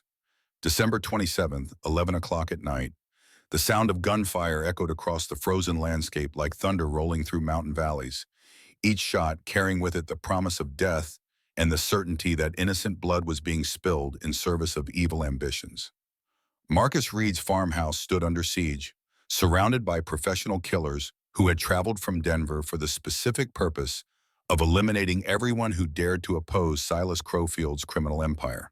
Jacob Sterling, Kate Whitmore, Billy Morrison, and Elizabeth Collins rode through snow that reached past their horses' bellies, pushing their mounts to speeds that bordered on suicidal in terrain where a single misstep could send horse and rider tumbling into ravines that would become frozen graves. The temperature had dropped to 18 degrees below zero, and the wind cut through even the heaviest clothing like razor blades seeking flesh. But none of them felt the cold that should have killed them within minutes of exposure. They were riding toward a battle that would determine not only their own survival, but the fate of everyone they loved in a territory where justice had been replaced by the will of men who recognized no authority beyond their own greed and capacity for violence. The Reed farmhouse sat in a shallow valley 2 miles from Sterling Ranch, a modest 2-story structure that Marcus had built with his own hands after marrying Sarah Mitchell 3 years earlier. It should have been a symbol of hope and domestic happiness, a place where children could grow up surrounded by love and security. Instead, it had become a fortress under siege, with 6 members of the Dalton gang positioned at strategic points around the property, their Winchester rifles spitting flame into the darkness as they attempted to murder a family whose only crime was believing that truth mattered more than money. Jacob surveyed the tactical situation from a ridge overlooking the valley, his military experience from the Civil War providing knowledge that civilian law enforcement could never have taught him. The attackers had positioned themselves professionally, covering all escape routes and maintaining fields of fire that would prevent anyone from approaching the house without being cut down. These were not ordinary gunmen motivated by simple greed, but professional killers who understood their business and took pride in their efficiency. Marcus Reed's voice could be heard shouting orders from inside the farmhouse, where he was coordinating defensive fire with his wife Sarah and his 2 children, 6-year-old Michael and 4-year-old Anna. The family had fortified themselves in the storm cellar beneath the kitchen, using the stone foundation as protection against rifle bullets that could penetrate wooden walls like paper. The siege had been underway for more than an hour, and ammunition was becoming a critical factor. Marcus carried standard law enforcement equipment, sufficient for normal duties but inadequate for sustained combat against professional assassins. The children were crying, their voices audible even above the gunfire, and Sarah Reed was returning fire with her husband's backup revolver despite having no combat experience beyond the basic marksmanship that frontier life demanded of every adult. Jacob's tactical assessment revealed both advantages and disadvantages that would determine the outcome of their rescue attempt. The advantage lay in surprise and superior knowledge of local terrain that the Denver killers could not match. The disadvantage was numbers: 6 professional assassins against 4 rescuers, with innocent civilians trapped in the crossfire. But Jacob Sterling had not survived 22 years of frontier law enforcement and military service by accepting unfavorable odds as insurmountable obstacles. He had learned that determination, careful planning, and willingness to take calculated risks could overcome superior firepower when applied with intelligence and precision. "Kate, you take position on the eastern ridge," Jacob whispered, his voice barely audible above the wind that howled through the pine trees surrounding their position. Your federal marshal training gives you the best long-range accuracy. Pick your targets carefully and make every shot count. Kate nodded, checking her Smith & Wesson 38 one final time before moving toward the position that would give her clear lines of sight to 3 of the 6 attackers. Her movements were professional and confident, revealing training that went far beyond what most frontier women possessed. "Elizabeth, you stay here with Billy," Jacob continued, his weathered hand resting on the boy's shoulder with paternal protectiveness. "Keep the horses ready for immediate departure. If this goes badly, you ride straight to Sterling Ranch and barricade yourselves in the root cellar until help arrives." Elizabeth Collins, despite her physical weakness from 2 years of imprisonment and torture, possessed the kind of inner strength that could not be broken by any amount of suffering. "Mr. Sterling, I may be weak, but I can still handle a weapon if necessary." Jacob studied her face in the dim starlight, seeing determination that reminded him powerfully of his murdered daughter, Elena. "I know you can, Miss Collins, but those children in there need someone alive to tell their story if we don't make it out. That responsibility matters more than anything else." The plan Jacob formulated drew upon every tactical lesson he had learned during decades of dangerous work, modified for terrain and weather conditions that added complexity to an already desperate situation. Kate would provide covering fire from elevation, picking off attackers who exposed themselves while trying to maintain their siege positions. Jacob would approach from the north, using a dry creek bed that offered concealment until he could reach effective range with his Winchester rifle. The most dangerous part of the operation would be crossing the open ground between the creek bed and the farmhouse, 50 yards of snow-covered valley floor that offered no protection against rifle fire from professional marksmen. But Marcus Reed and his family would die if no one was willing to take that risk. And Jacob Sterling had long ago learned that some things were worth dying for. The battle erupted with sudden violence that transformed the peaceful winter landscape into a scene from hell itself. Kate's first shot dropped one of the assassins with the kind of precision that comes from federal law enforcement training, her bullet finding its target despite darkness and wind that would have challenged even experienced shooters. Jacob's Winchester began its deadly work immediately afterward, laying down suppressing fire that forced the remaining attackers to seek cover behind outbuildings and fence posts that provided inadequate protection against a determined marksman who knew every inch of the terrain. His shots were carefully aimed and methodically placed, each one designed to either eliminate a target or force movement that would expose the enemy to Kate's position on the ridge. The gunfight developed into a deadly chess game played with bullets and blood, where every decision carried life or death consequences and mistakes were measured in human lives rather than simple tactical disadvantage. The professional assassins possessed superior firepower and ammunition supplies, but they lacked knowledge of local conditions and had not anticipated facing opponents with military training and federal law enforcement experience. Marcus Reed joined the battle from inside the farmhouse, contributing firepower with his Remington 44, while his wife reloaded weapons and maintained watch over their terrified children. The stone foundation that protected the family also limited their ability to engage targets, but Marcus's knowledge of his own property allowed him to make shots through windows and doorways that the attackers had not anticipated.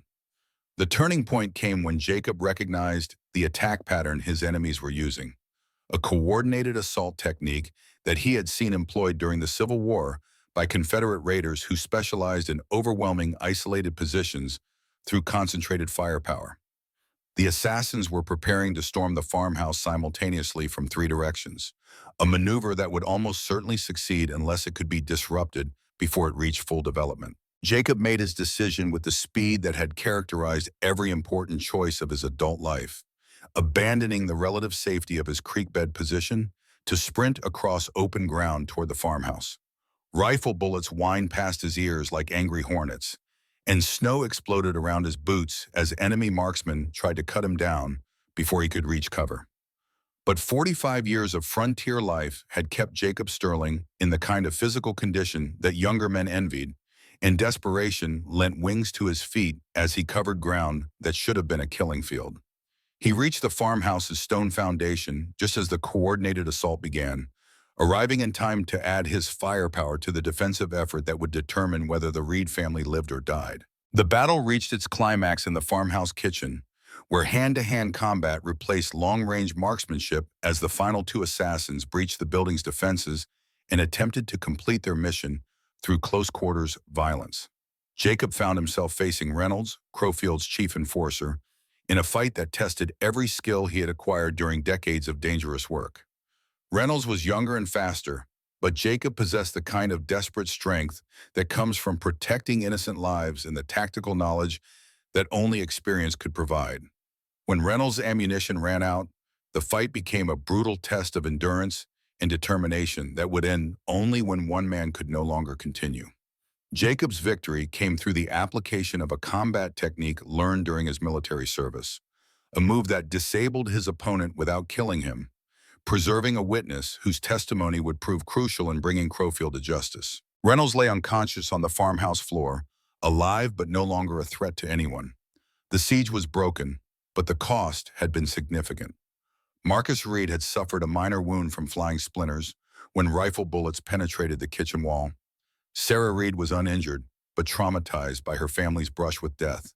The children would require time to recover from nightmares that might last for years. Most importantly, they had captured one of Crowfield's professional killers alive, a man whose knowledge of the conspiracy's operations would provide crucial intelligence for the final confrontation that could no longer be avoided or delayed. The fifth and sixth days had seen the systematic destruction of Crowfield's remaining assets. Tom Brelly's betrayal had been discovered when Marcus Reed found evidence of his secret communications with Crowfield's organization. The deputy's desperate attempt to protect his family had cost him his badge and nearly his life, but it had also provided Jacob's alliance with crucial intelligence about Crowfield's final plans. Day 5 had targeted Crowfield's business empire. The general store burned under mysterious circumstances. The warehouse was found empty of valuable goods, and several of his key financial records disappeared from the territorial office. Day 6 brought the collapse of his political protection when federal marshals arrived to arrest Judge Henderson and Sheriff Parker on corruption charges. December 28th, 1 o'clock in the morning. Silas Crowfield stood in his mansion study, facing the complete collapse of everything he had spent years building through murder, fraud, and systematic corruption. Reports from his surviving operatives painted a picture of total disaster that even his considerable wealth and political connections might not be able to overcome. The Dalton gang assault on the Reed farmhouse had failed catastrophically, with 4 professional assassins dead and Reynolds captured alive by enemies who now possessed detailed knowledge of Crowfield's final contingency plans. Elizabeth Collins had escaped from her basement prison and revealed secrets that would destroy every corrupt official who had enabled his criminal activities. Most damaging of all, the documents hidden in Devil's Canyon had been recovered and would soon be in the hands of federal authorities who could not be bought or intimidated. Crowfield's response to these disasters revealed both his desperation and his fundamental inability to accept defeat gracefully. Rather than attempting to negotiate terms or seeking escape through the underground networks that had served him well in the past, he chose to implement the most destructive option available: total elimination of all evidence and witnesses through systematic arson that would reduce Frostwood Creek to ashes. The plan was conceived with the same methodical attention to detail that had characterized all of Crowfield's criminal enterprises, but it was motivated by rage and desperation rather than careful calculation of costs and benefits. 12 simultaneous fires would be ignited using kerosene and dynamite at strategic locations throughout the town: the bank that contained financial records, the courthouse that housed legal documents, Sterling Ranch and other properties owned by his enemies, plus residential areas where families who had opposed him might seek shelter. The goal was not simply destruction of evidence, but complete elimination of the community that had dared to challenge his authority. 847 residents would be forced to choose between fleeing into winter weather that could kill them or remaining in buildings that would become death traps once the fires reached full intensity. Crowfield's escape preparation revealed the scope of resources he had accumulated through years of criminal activity.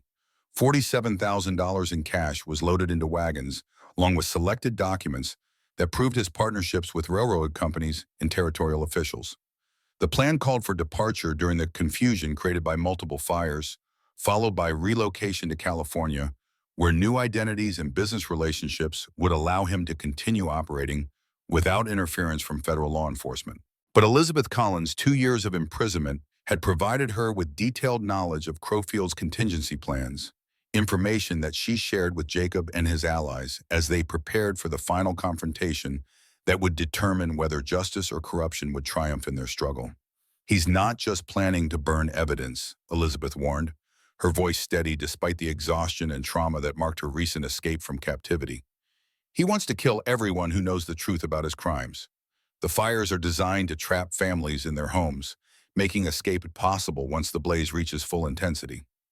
The intelligence Elizabeth provided allowed Jacob to formulate a defensive strategy that addressed both the immediate threat of coordinated arson and the longer-term need to capture Crowfield alive for federal prosecution.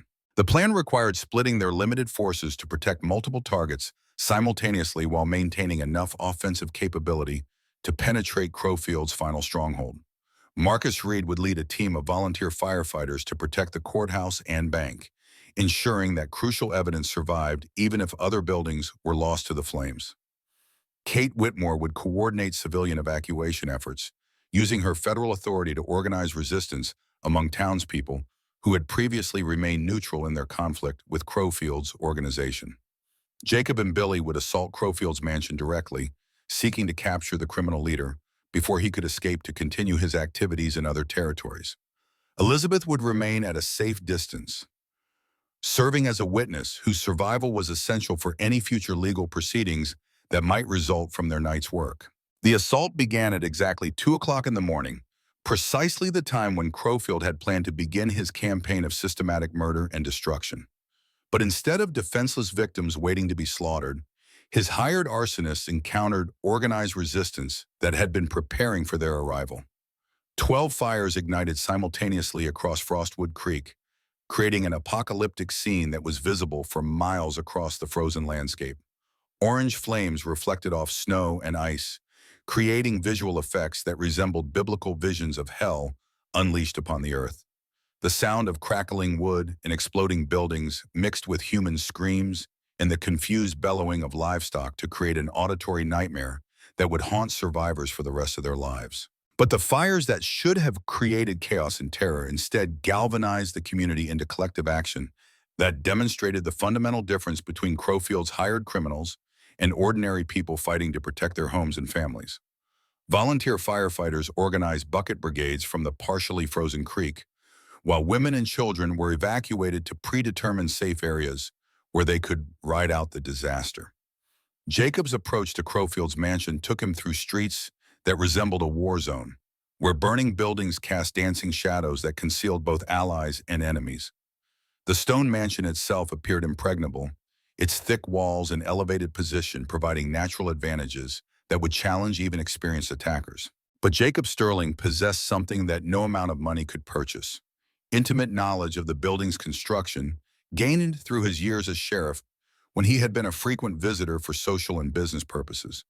He knew about the wine cellar entrance that connected to the old brewery tunnels, passages that had been carved into the hillside during Prohibition years, when alcohol smuggling provided substantial profits for anyone willing to violate federal law.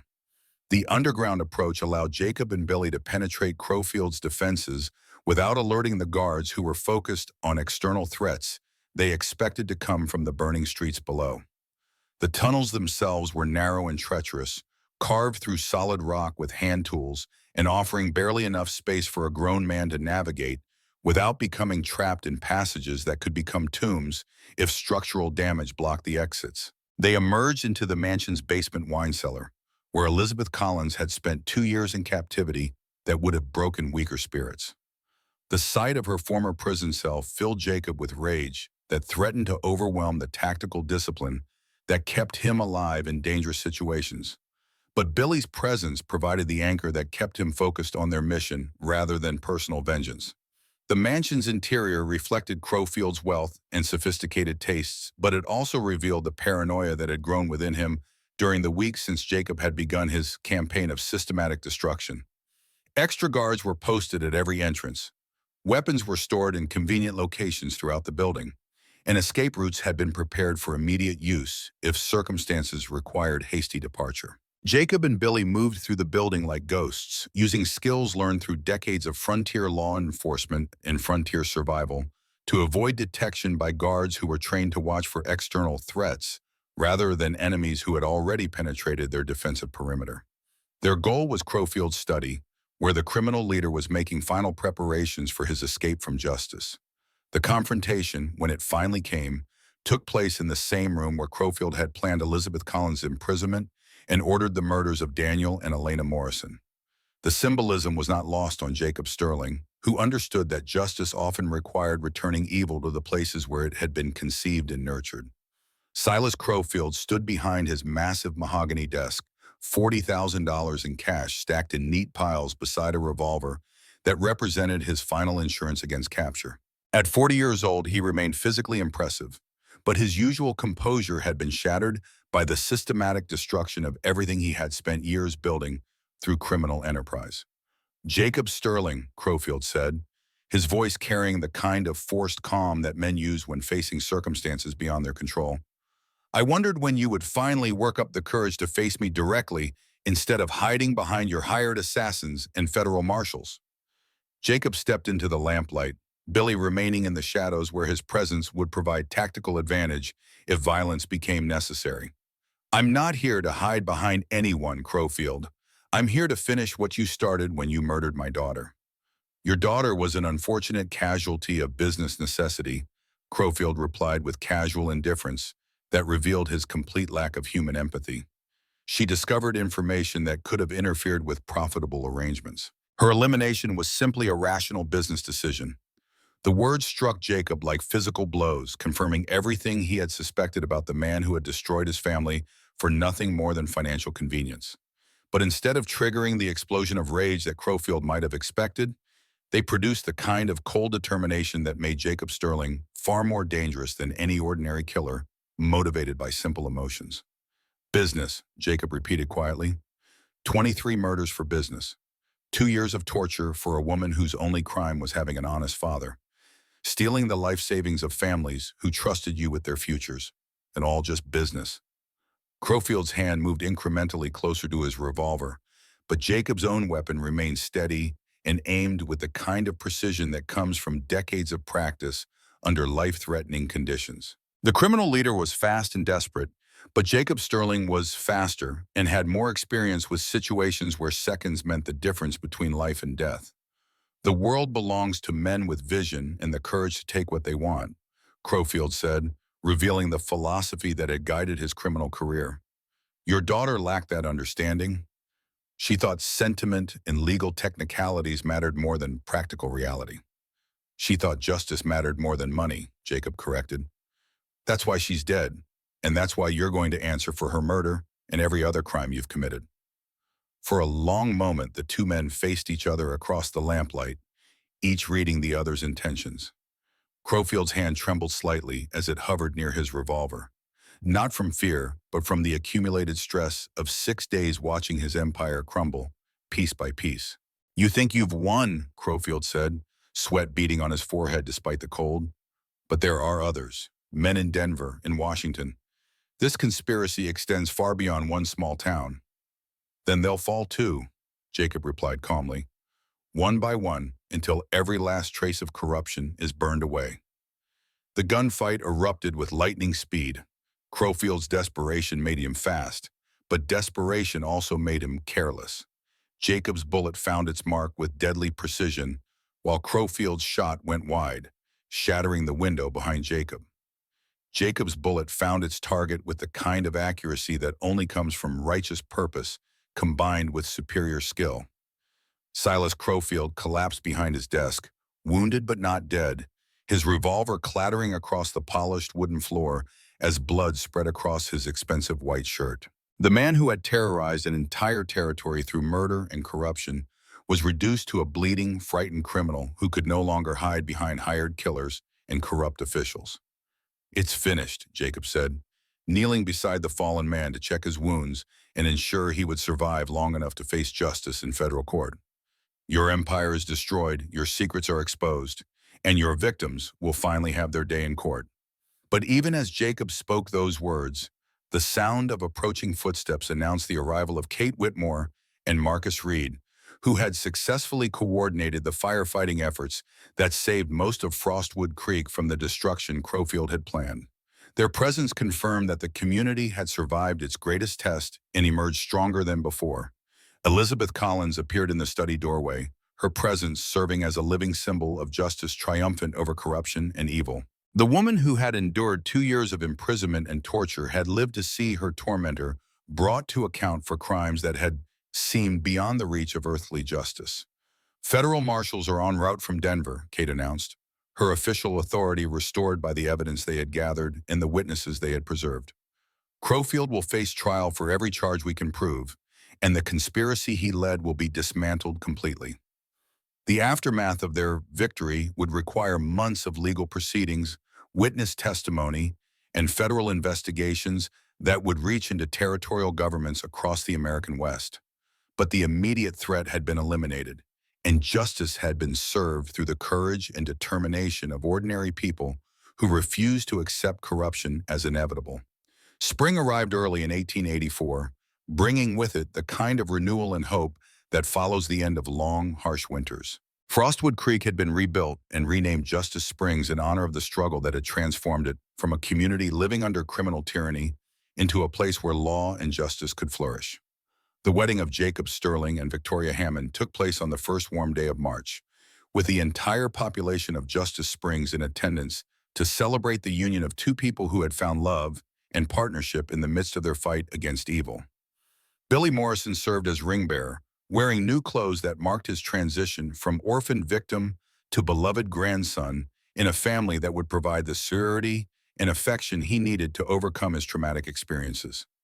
Elizabeth Collins had recovered her strength and dignity through months of careful treatment and genuine friendship from people who understood that healing required time and patience. She established Justice Springs' first school, providing education for children who would grow up in a community where truth and justice were valued above wealth and power. Marcus Reed accepted appointment as permanent sheriff when Jacob chose to retire from law enforcement to focus on ranch operations and family life. The new sheriff brought integrity and competence to a position that had been corrupted for too long, ensuring that Justice Springs would never again fall under the control of criminals who mistook fear for respect. The Sterling Ranch prospered as it never had before, expanding to encompass nearly 5,000 acres of prime Colorado rangeland that supported herds of cattle and horses that were renowned throughout the territory. But more important than material success was the restoration of the family bonds that had been shattered by Crowfield's crimes and renewed through their shared struggle for justice. On warm summer evenings, Jacob would sit on his front porch with Victoria and Billy, watching the sun set behind mountain peaks that had witnessed both the darkest and brightest chapters of their lives. The old man's hands were finally steady again, no longer shaking with the rage and grief that had consumed him during the terrible winter when everything seemed lost.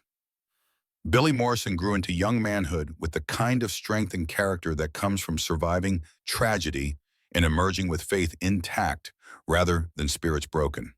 He learned ranching skills from his grandfather, artistic techniques that honored the memory of his murdered parents, and most importantly, the values of courage and integrity that would guide him throughout his adult life. The boy who had walked 12 miles through a blizzard to seek justice for his family became a man who understood that true strength comes from protecting those who cannot protect themselves, that real wealth lies in relationships built on love and trust, and that justice is not something that happens automatically, but something that must be fought for and defended by every generation.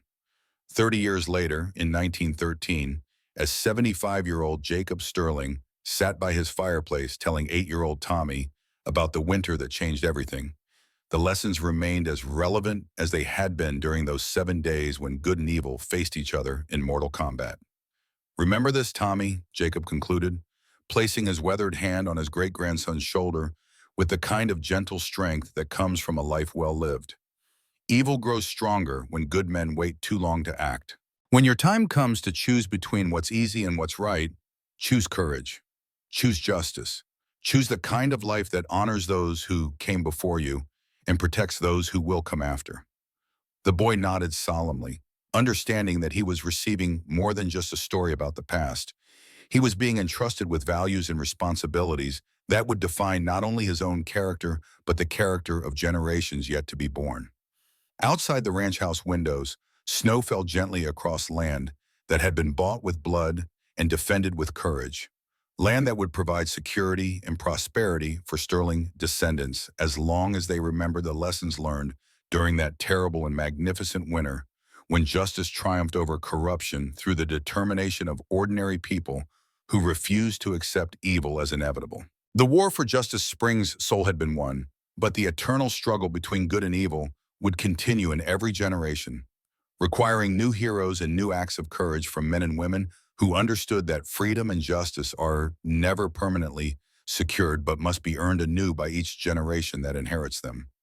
Jacob Sterling's legacy was not the wealth he had accumulated or the land he had claimed, but the example he had set of what one man could accomplish when principle mattered more than personal safety, when love for family and community provided strength to face seemingly impossible odds, and when the choice between right and wrong became clear enough to demand action regardless of the consequences. The winter's last stand had become the foundation for a lifetime of honor, and the 7 days that tested one man's courage had created a legacy that would endure as long as people remembered that justice is not a gift that comes without cost, but a treasure that must be purchased with the highest price that human beings can pay: the willingness to sacrifice everything for principles that transcend individual survival. In the end, that was the story Tommy would carry forward into his own adult life, and the story that future generations would need to remember when they face their own moments of testing. The choice between courage and comfort, between justice and convenience, between standing up and standing aside, would come to every person in every generation, and the decisions they made would determine whether the sacrifices of Jacob Sterling and those who stood with him had been worth the price they paid. The fire crackled lower in the hearth as grandfather and great-grandson sat in comfortable silence, both understanding that some stories are too important to end with simple words like, "the end." Some stories continue as long as people remember them, and some lessons remain relevant as long as human beings must choose between right and wrong in a world where the outcome is never guaranteed but the choice itself remains sacred.